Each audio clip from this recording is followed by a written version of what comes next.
on today's show.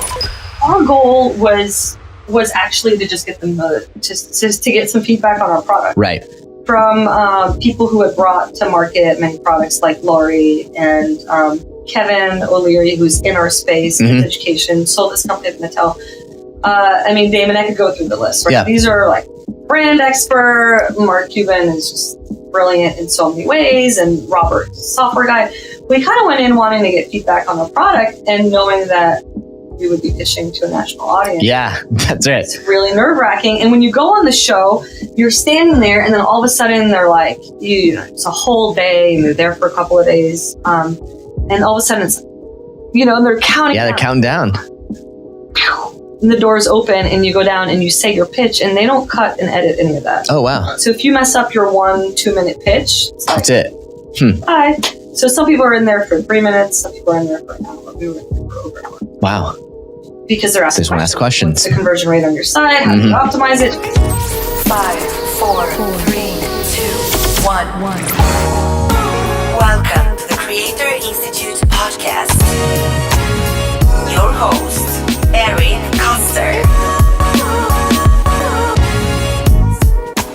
In the second half of my conversation with Donna, we're going to dive more into this concept of how she was able to turn this energy and excitement and enthusiasm that she had built for herself while an actress and an author out in California and partner up with her sister and ultimately start a Google Doc that would change it all for them, leading the two of them to appear on Shark Tank, get rejected the first time, but come back for more and change the entire trajectory of their business surprise, right? It's an interesting tale of how this act of becoming a creator, getting in touch with that in-depth activity that they wanted to do to make an impact, to leave a mark, led Donna to really do something exciting. So it's a fun episode. I'm excited to hear the continuation and hope you enjoy more from Donna. Tell me about this decision to start a business with your sister. And it's been fascinating to observe and watch and the trials and tribulations of entrepreneurship. But I want to hear this story about how you decided to start this. And then we can take a little bit through some of the adventures since. Yeah, you've been a part of those in some ways. In many ways. I was in Los Angeles doing the Hollywood thing, really enjoying it. And I knew that it's funny because I think that was always there to transition me to entrepreneurship. Mm-hmm. Yeah. It's a way to go. Well, you were an entrepreneur. I think you actually really were. In some ways, but it was like going from left brain, finance, to dabbling in creativity and like, improv and sketch comedy is this like unfiltered medium where you really have to just let yourself go and then transitioning. And so I knew coming out of that year that I wanted to pursue acting in some shape or form on the side, but that I really wanted to start a company and something that had some bigger impact, some meaning. So back to your dad's statement. Yeah, back to the making history. And it's funny. It's a statement that I think about all the time, even now, because it's very easy to lose sight of that. Returning money to investors and exiting and all these things. And you forget. Why did I do this? Yeah. So I knew I wanted to start something meaningful. And I started exploring ideas with my sister, who was halfway across the world. She was in London at the time studying abroad as part of her undergrad. And then in Lebanon at the American University there, also taking courses. And we started this Google Doc. Where I would write ideas and she would wake up, and there's this good 7-hour time difference, and she would write ideas and I would wake up eagerly seeing what she was up to. And I think so we zoned in on this one idea, which was giving kids a creative outlet, like what we grew up with. Right. And we'd watched our nephews kind of glued to the iPad and both parents working full time and really empathizing with the plight of a parent who wants to give their kids those activities, but is too busy. So we came up with this idea of shipping something to them on a regular basis that would give them that outlet, everything they need arriving at their doorstep. So subscription-based activities for kids. And you're both across the world as you're sort of like, you're brainstorming this 7-hour lags. Yeah. She's literally she's not. I mean, she's a student. Right. She's not starting something. Yeah. I'm thinking I'm going to start something. And then we became so passionate about this idea. The Google Doc got to 30 pages, 40 pages plus. Really? from this one idea. That's that crazy. Really took off. We had a bunch of other ones. It's kind of funny to think back at what some of them were. One of them was bringing labneh, which is a strained yogurt from Lebanon to America. And now it's like you can buy labneh at Whole Foods and a bunch of places. But and this idea really spoke to us. And I think from that passion, we thought, well, what if we learned to code a bit? Right. Threw up a website and let's see. We were very MVP in startup mindset. Let's see if anybody will put in their credit card. Yeah. And that's kind of how it happened. It's were you both living in the same place, or was this all you were doing this entirely remote? At that point we're still separated. Yeah. And, funny enough, we did this and we put the site live and we learned how to do shopping carts and merchant bank to accept credit card. Right. All these things. We taught ourselves this, and we put the website live, and an hour later we got an order. Really? We hadn't told anybody, and we got an order, and it was for a little boy named Aiden. And I remember writing this person and saying, like, how did you hear that? Because she thought it was a bug. She thought there was something wrong. It's a theme where my co-founder and sister thinks, Donna, what did you do? What did you do? What did you do? And this woman, Nicole, wrote us back and said, I saw on we had started an angel list profile. We did. We bought all the profiles, like Twitter. Yeah, just to have them in case you need it. We bought every spelling of the .com. Right. We had big dreams. And she said, I saw this and I just signed up. And we didn't tell her that the site had gone live for an hour. Wow, that's amazing. But we were like, wonderful. We will have the product shortly. And we're like, looked at each other and we're like, we have to create a product. That's amazing. Have you met her ever since, or have you? No, we've stayed in touch with. She has been with us. That's so cool. And she actually didn't even know that she was the first customer. Really? And 4 years later, we said to her, "Did you know that you were our first customer?" She said, "I had no idea." It turns out that also we had so many things came out of this project that we didn't expect. There were kids who had, speech therapy difficulties, who used our activities as a way to connect with their parents, moms and dads. And we had kids who had disabilities, who this was like the thing that they look forward to. So we learned a lot from talking to our customers that we didn't set out to do. I love one of the things, and I'd love for you then to talk a little bit about the sort of, you did make it to a television show, not as an actress, but as an entrepreneur. Part of it, I think that's interesting is just me processing it is, I think one of the things that experience sounds like when you were in LA taught you is to be a better storyteller, to be able to sort of position yourself, because, sort of Shark Tank, which just to spoil the lead, you did already earlier, so I'm not spoiling the lead, but Shark Tank is really, it's basically theater, wrapped as entrepreneurship. And, so talk about that, how that all came to be, and in some ways how you crafted a story that sort of caught the attention and sort of took off like. Yeah. So when I was in Hollywood, one of the things I learned is you need a hook. Yeah. Everybody needs a hook. And writing the book was really my hook. It was so that I could be known as the author. Right. And that was that was going to be the way that I approached people. And one of the things I also learned in Hollywood is you can't really make it there anymore if you don't have a following.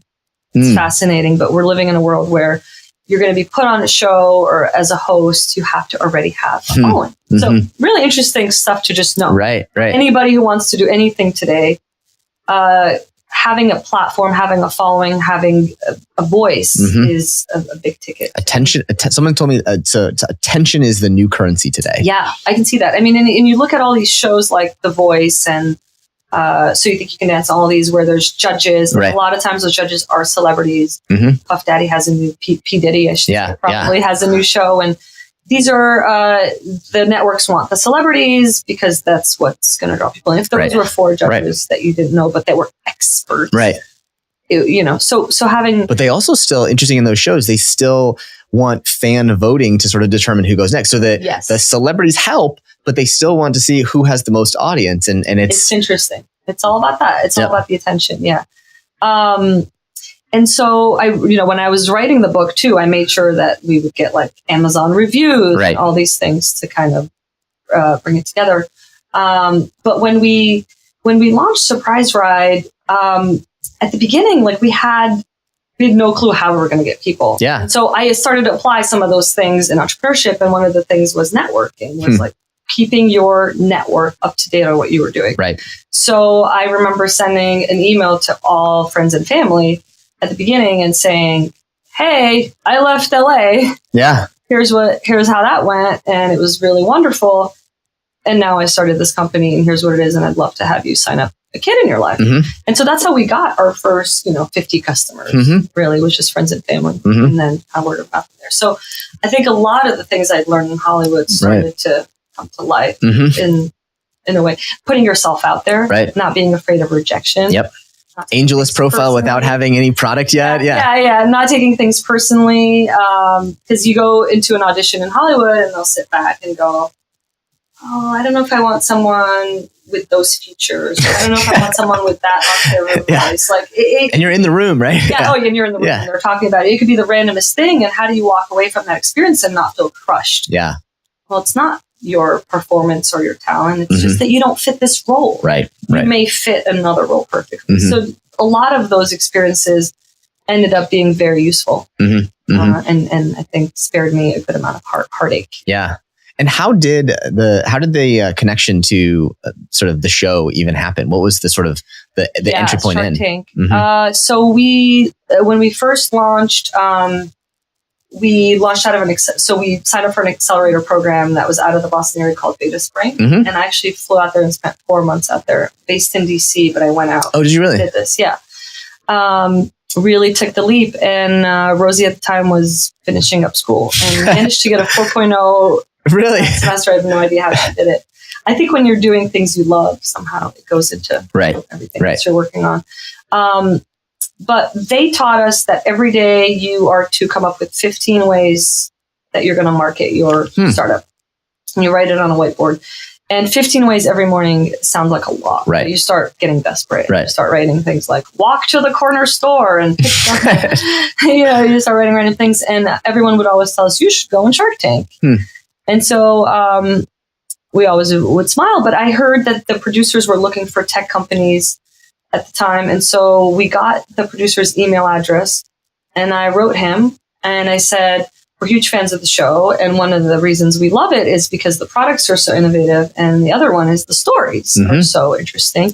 And here's our product and here's our story. That's interesting. And I threw that up on the dart. Like I was like, check, I did my one of 15 things so I could report. But you knew the story mattered because of sort of your experience in LA, right? Yeah, it did. The story, I knew that, it's not just on television, but we live in a world where storytelling is meaningful. And that's the joy of life. Right. Storytelling. Right. And so I didn't expect a reply. And within 5 minutes, he wrote back and said, really? Can you hop on a call? Wow. Yeah. So that was kind of cool. So I hopped on a call and I still had no idea this was going to go anywhere. You still had your other 14 things on the list you had to cross off that day. Like, I got things to do. Busy day. And I hopped on a call with him and I told him a little bit more. And he said, great, this sounds cool. I don't know if it'll go anywhere. I don't know if the execs at the network will be into it, or it sounds really interesting. Can you send me a video answering these questions? And so I think we were going through the audition process and didn't quite know it. This is what you go through when you're casting. And at the time, it was a holiday weekend and Rosie was on a cruise. And I was like, okay, how am I going to do this? The second she landed back, I just grabbed her and I was like, we're auditioning for Shark Tank. We have to film a video. We have 24 hours. I've lined up videographer. I've lined up and we're going to do this. And she was like, okay. All right. Yeah. And so people were very generous with their time and helped us out. And that's the community aspect, just asking people for help. And I'm very grateful for them for doing that. Really pro bono. And we didn't have any money. Right. We had no money. Yeah. Like we need good. And I remember asking him like, what quality does the video need? And he was like, well, for a company like you, I'd expect it to be, pretty nice. And I was like, okay then. We can do that. Yeah. And I've learned in entrepreneurship, you always just say yes. Right. Figure it out later. Right. Yep. So we did that through the whole Shark Tank process. There were definitely many times where they would be like, are you going to be able to get clearance to show this, like to get this thing on TV that is someone else's creation? Because our kits are made of other people's things. Right. And we'd always be like, oh, of course. Yeah. We'd have to call like the inventor of something super popular. And so that's how we got on the show. It was just, I think, trying. It's like the simple stuff, right? Ask. Right. Try. Yep. You never know. and then saying yes and really showing up. Yep. When we were going on Shark Tank, our boxes were plain cardboard boxes with a sticker on them. They were ugly. They were flat out ugly. Kids didn't care. They would tear right. Yeah, of course. But you're going on national TV. Yeah. So they will film and sometimes not air it. Not really TV quality. And so we knew we had to have nice boxes. We designed the boxes that you see today. They're blue and orange and beautiful. And we got a batch of 20. Just enough. Paid a shit ton of money. Right. We got a batch of 20 and that's what you see on TV. Right. Now, the funny thing, so someone once described, they said that, they failed on Shark Tank because you didn't get investment. But that really all along was not the point, right? The point was entirely, as you said, attention. And so how did you think about that as you were like, you winning is basically just making the broadcast go live? Yeah. I mean, our goal was actually to just get them to get some feedback on our product. Right. From people who had brought to market many products like Lori and Kevin O'Leary, who's in our space, in education, sold this company at Mattel. I mean, Damon, I could go through the list, right? Yeah. These are like brand expert. Mark Cuban is just brilliant in so many ways. And Robert, software guy. We kind of went in wanting to get feedback on the product and knowing that we would be pitching to a national audience. Yeah, that's right. It's really nerve-wracking. And when you go on the show, you're standing there and then all of a sudden they're like, it's a whole day and you're there for a couple of days. And all of a sudden it's like, they're counting down. They're counting down. And the doors open and you go down and you say your pitch and they don't cut and edit any of that. Oh, wow. So if you mess up your 1-2 minute pitch, it's like, that's it. Bye. So some people are in there for 3 minutes. Some people are in there for an hour. We were in there for over an hour. Wow. Because they're asking questions. What's the conversion rate on your site? How do you optimize it? Just like things that. And how old are you? How old is the company at this point? At this point, the company's 3 months old. Yes. It's an infant. I mean, I literally took my child, infant, face scrunched up. Why am I on this planet? It's not a real business yet. In a lot, I mean, it's like it's still early concept phase. Yeah. I mean, other people have been doing this for decades, and here's you a 3-month-old company. Yeah. And how do you value that? Right. How do you pitch it? So our goal was really just to get feedback on the product and have them fall in love with it and share that passion, and they all did. And of course, to get investment because we didn't really have any at the time. And we got an offer from Robert, and we didn't accept it fast enough, and we redacted it, and it was very dramatic. And interestingly enough, it made for a really interesting story. Really good story, really good TV, and I think people really enjoyed watching it. Did that? I mean, maybe it's who knows, but did your improv training help you sort of feel like that? Being in that moment, like you were able to manage through it? Because I've watched it and it's you seem at ease, although it's like sort of dramatic in the way that it's done. Yeah, it's super nerve-wracking. And then they have to edit it down. I think improv really helps. I tell our team all the time now, improv, I have a book that's about how to use improv in other settings. And I'm a big fan of if you're looking for a hobby or you want to do something on the side, take an improv class. I think it's very helpful. I have one of my authors, Jimmy, is writing a book called The Farce of the Sale, all on how improv can help with selling. And it's interesting to hear him. I didn't think about it, but he was saying, like, it's just how you interact with humans. And so it really is. Yeah, I was just going to say, it's not just the business sense. Right. It can be with your relationships. That's right. It's about kind of having that awareness to tap into listening. Right. First of all, what are you feeling? And then reacting. So, and when you don't know this, but when you're standing there, they're all asking and firing questions at you at the same time. So it looks very kind of Q&A on TV, but in the moment you're like, do I answer this question or that? Right. So I think improv definitely helped. They did some what felt like case questions. I felt like I was in I remember some of this didn't make it on, but Lori asked me a question like, if you had 100,000 orders and how much would you have in inventory? And I was like, we both stood there kind of like, this is like a consulting case. Right. And it's like slowing down that moment, taking that deep breath, slowing that moment. So it's maybe a minute or 30 seconds long, but it feels like 5, and really responding from a place of calm. And I remember we responded, and then Kevin was like, great answer. So, boom. And so they moved on from that. And so it was like, done. Anyway, so yeah, I think improv is always helpful. And it's funny because my time in LA absolutely helped me. Yeah. that whole experience, just being comfortable on the camera. And I always looked at my sister and co-founder Rosie with such awe and amazement that she really was able to also show up and carry herself so beautifully without that training. So, I mean, I think some people either have it or it's that you feed off each other's energy. Right.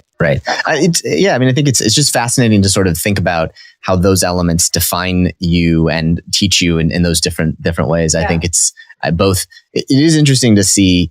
People oftentimes think of entrepreneurship as the glamorous, like tech entrepreneurship, starting a startup, quote unquote. But you started a business as an actress. You started a business as an author, and this is sort of the natural outcropping of that. Built a website, right? Did all that before it. You learned all those things. The website was me.com, but exactly, just still the same.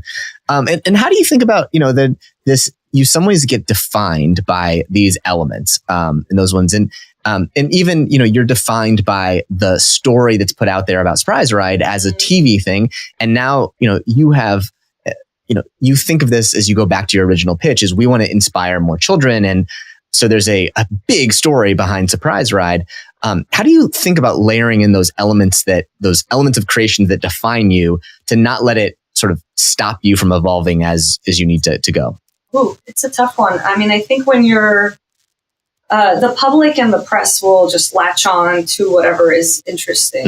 And it's really up to us as founders to keep weaving in the things that matter and to stay authentic to the brand. I think authenticity is really it's such an important practice. And if you can really hone that skill of being authentic and not being filtered and listening, then all these things like being filmed for a national TV show or pitching to an investor or doing a press interview are so much easier. Or even talking to your team members, managing your team. You don't have to pretend to think, what did I tell this other person? What's going to sound like? What am I supposed to say as a manager to get them to the right goal? Let me just tell them how I feel right now. What am I thinking? What's disappointing? What's exciting? Give them the benefit of the doubt that they'll make of that what's needed. So I think we just make sure to stay authentic to ourselves in all of these settings to make sure that the Surprise Ride story evolves as it was intended. But it's hard because also I think, we talk about getting kids to put down the gadgets, and then we often ask ourselves, well, what are we doing? To put down the gadgets? What are we doing to instill in our team the value of putting down the gadgets and taking breaks? And so we really spent the last year doing a lot of mindfulness work. Because as founders, you're plugged into your phone, you're managing so many things. You've got customers, you've got a team, you've got investors. So that's been interesting to just kind of come full circle and go, hey, what about us? Where do we fit in here? Right.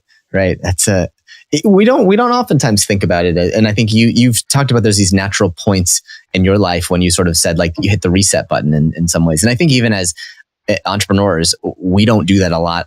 Because we're sort of in survival mode all the time. It's sort of this reoccurring thing that you have this skill of being in survival mode, but then that sometimes means like, are you surviving for the right way or the right thing? And it's particularly in businesses. And I think yours is no different, that there's this sense of like, all right, I need to like pause. And I remember at Zarly, that was one of the biggest mistakes that we made was not like pushing pause. We'd raised $15 million and we didn't pause and say like, all right, Nick, now what do we do this for? So we kept blazing in what we were doing, which was wrong. I've made that mistake so many times. It's funny that you said pause because I was literally thinking of that word just a few moments ago. I think it's such a powerful concept.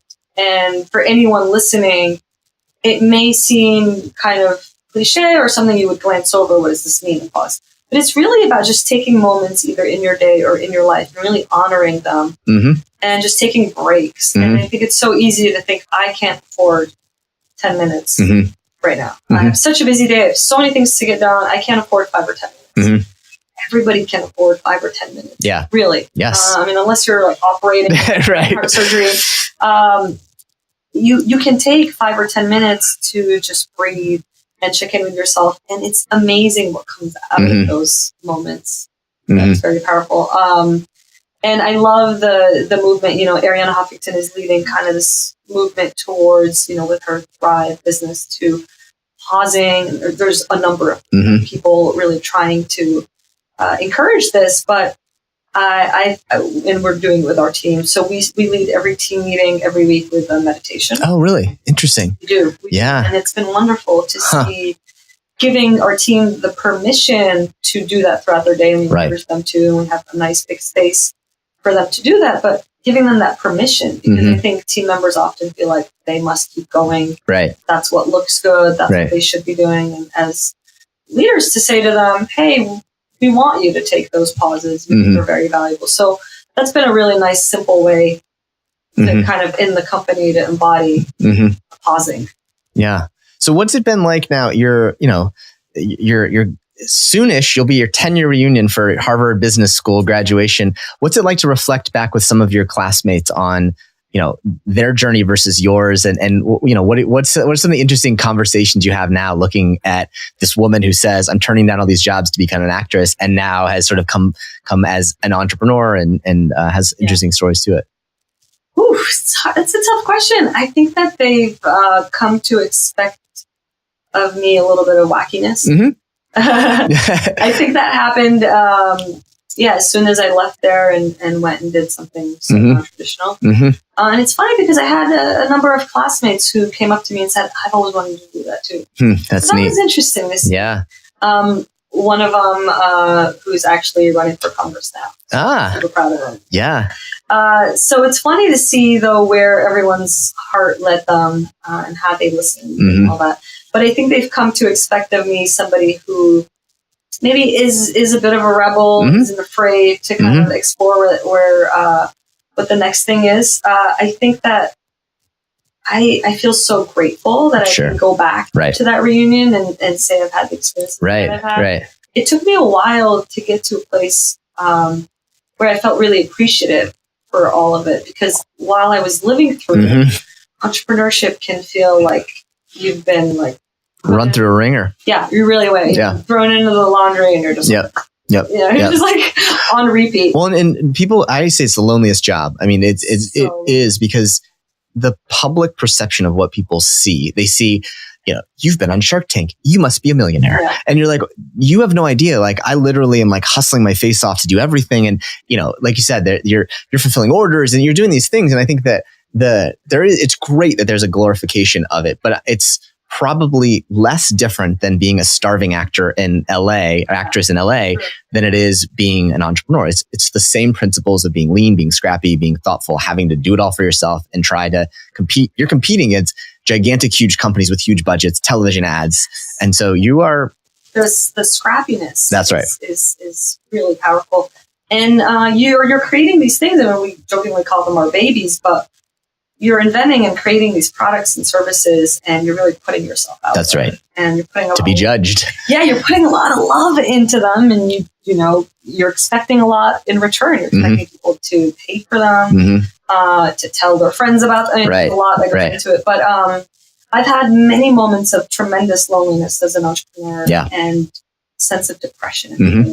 I've called you with these. Yeah, no, I know.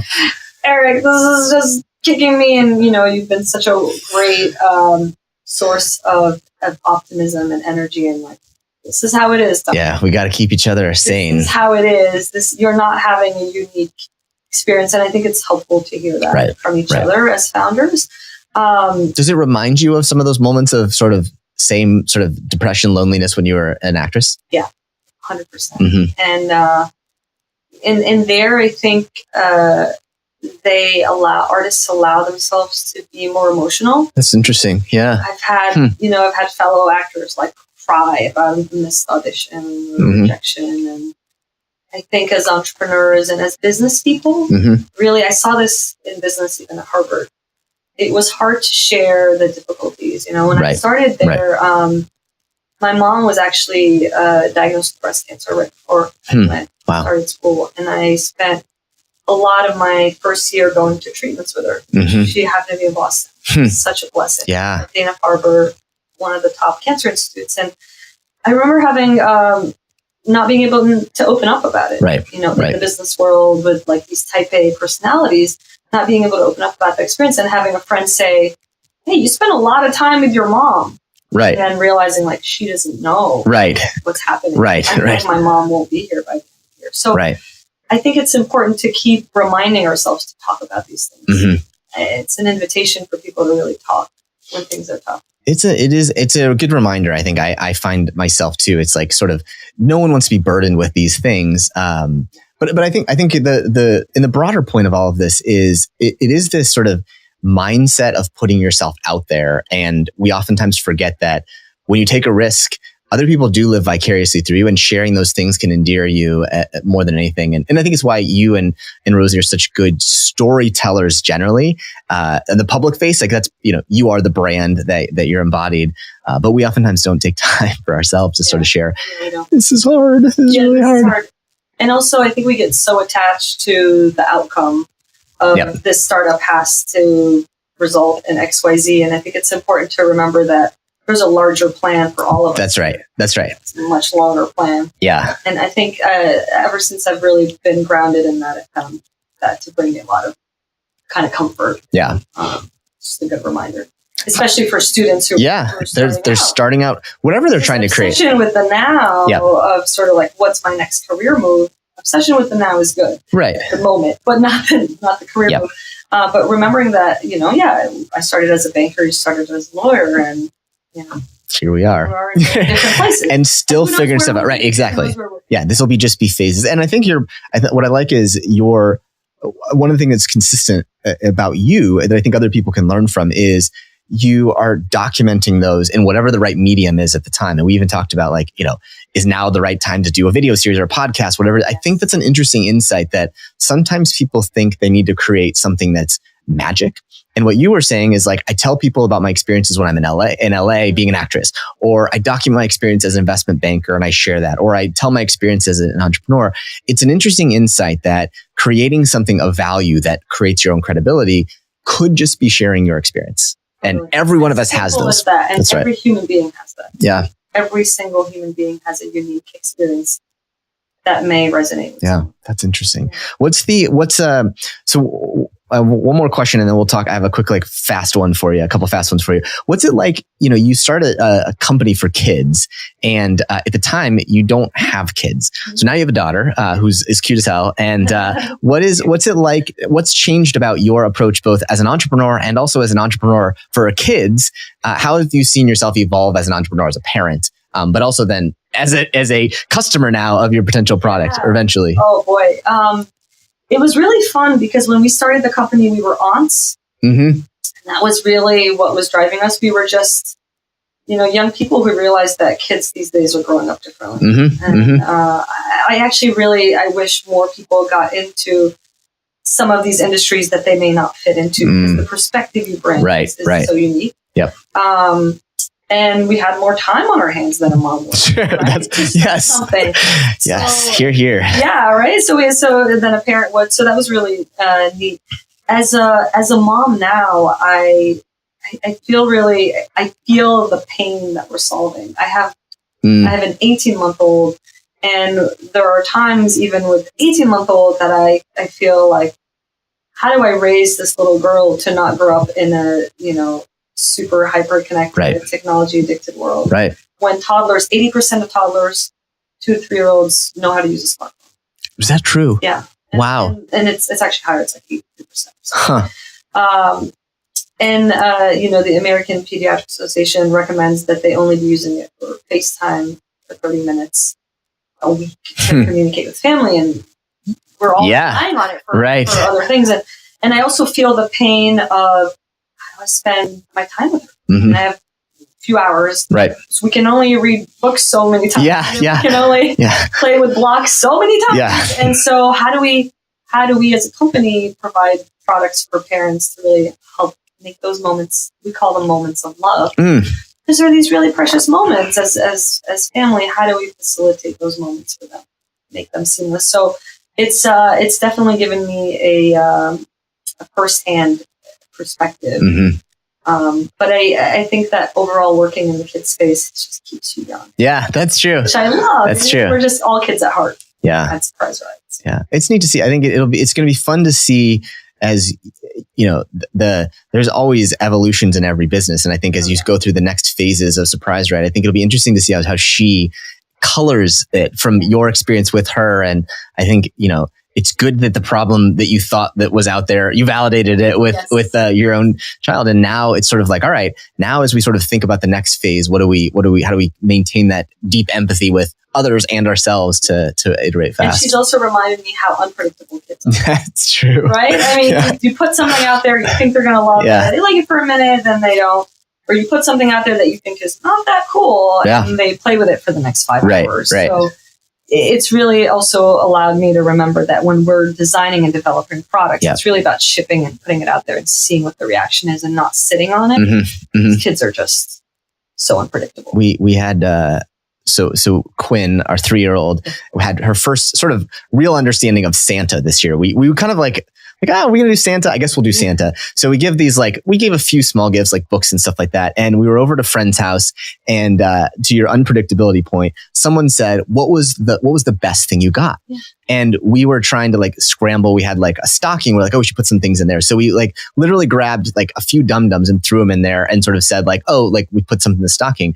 She, without prompting, she said, the best thing Santa brought me was lollipops. Oh, and I was like, we brought you all these other things. And like, the only thing you want is lollipops. Like, what are you? So yeah, you can't predict them. You can't predict them. No point in overthinking. That's right.